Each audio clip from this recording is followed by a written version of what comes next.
Some of the real measurable success that we've seen with our customers comes around time saving. We've been working with some of our larger customers rolling out our AI tools, and we sent out surveys to a lot of the operators and technicians across 10 different facilities.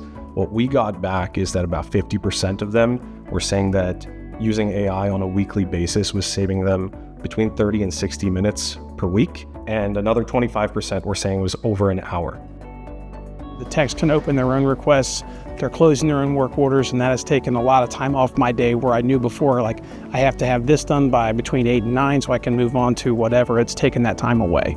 Might get an extra hour a day, 2 hours. Over a week, that's 10 hours. That's a couple tasks, a couple jobs that could have been done, a couple inspections. That doesn't necessarily sound like a lot, but when you compound this across hundreds of users across these facilities, it's a lot of time saved that they're not running around looking in manuals or trying to chase down some questions. They're actually getting to work on fixing the assets.